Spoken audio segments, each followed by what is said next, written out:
ब्रेकनंतर महाराष्ट्र अनलिमिटेडमध्ये तुमचं स्वागत। आता बातमी आहे, काँग्रेसचे प्रदेशाध्यक्ष नाना पटोले यांनी भाजपवरती निशाणा साधला। आमचं गॅरंटी कार्ड भाजपच्या अडचणीचं ठरतंय असं पटोले म्हणाले। आम्हाला पैसे आणून लोक आणण्याची गरज नाही, पैसे देऊन लोक आणण्याची गरज नाही असं देखील नाना पटोले यांनी म्हटलंय। सांगलीतून महाविकास आघाडीच्या उमेदवाराला आम्ही जाहीर पाठिंबा दिला असल्याचं नाना पटोलेंनी म्हटलंय।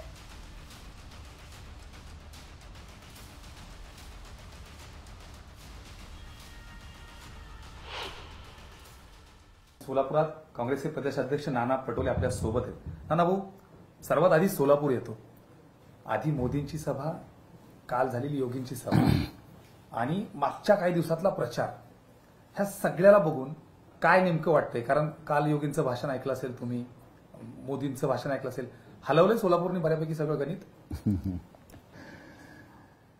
काँग्रेस पक्षाने जो गॅरंटी कार्ड दिलेला आहे तो कार्ड आम्ही प्रत्येकाच्या घरापर्यंत तो कार्ड समजावून सांगितलेला आहे। आणि तुम्ही बघितलं असेल की आमच्या उमेदवार प्रणितीताई शिंदे या जेव्हा लोकात जातात त्याचा रिस्पॉन्स मोठ्या प्रमाणात आपल्याला पाहायला मिळतं। आम्हाला काही लोकांना पैसे देऊन गोळा करावं नाही लागत। राहुल गांधीच्या सभा या ठिकाणी झाली, दुपारी 1 वाजतापासून कुठलाही मंडप न करता लोक 1 वाजेपासून गोळा त्या ठिकाणी झाले। कर्नाटकमधून परवा मोदीच्या सभेला 400 रुपये देऊन लोक आणली। आता कर्नाटकचे लोक येतो येऊन काही मत मारणार नाही, ते सगळे त्यांचे पण व्हिडिओ आम्ही तुम्हाला पाहिजे असेल तर ते पण दाखवतो। काँग्रेसला कुठेतरी हिंदुत्वाच्या मुद्द्यावर अडचणीत पकडण्याचा जो विषय होतोय, बघा 2 मुद्दे आहेत, मुस्लिम हिंदुत्ववाद की हिंदुत्व आतंकवाद। नाही, मुस्लिम आतंकवाद आहे, हिंदू बरोबर आहे का ना? मला मुद्दा असा विचारायचा, मग प्रज्ञा ठाकूर कोण होती? आपण मुसलमानाला आतंकवादी घोषित करत होतो, तर मालेगाव प्रकरणामध्ये प्रज्ञा ठाकूर सापडलीच ना, अजूनही ती बेलवरच आहे, अजूनही तिला त्याच्यातून मुक्त केलं गेलं नाही।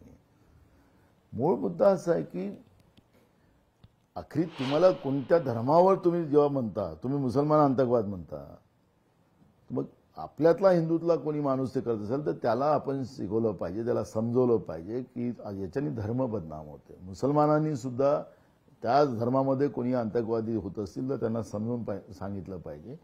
हाच प्रामाणिक उद्देश सुशीलकुमार शिंदे साहेबांचा होता।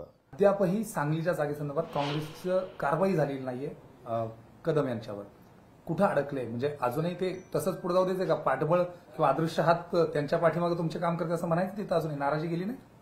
बघा, आम्ही स्वतः जाऊन पृथ्वीराज चव्हाण साहेब, बाळासाहेब थोरात साहेब, आम्ही तिघे जाऊन त्या ठिकाणी महाविकास आघाडीचे उमेदवार त्यांच्यासोबत तुमच्या प्रेसच्या समोर येऊन आम्ही सांगितलं की आमचं महाविकास आघाडीचा उमेदवारालाच आमचा पाठिंबा आहे। आम्ही आमच्या भाषणात, जाहीर भाषण होतं, काही बंद खोलीत तर नव्हतंच, त्यामुळे कार्यकर्त्याच्या समोर आम्ही तेच सांगितलं। आणि त्याच्यामुळे कारवाईच्या बाबतची भूमिका आम्ही हायकमांडकडे कळवलेली आहे। हायकमांडकडून आल्यानंतर तातडीनं कारवाई केली जाईल। न्यूज 18 लोकमत, सोलापूर।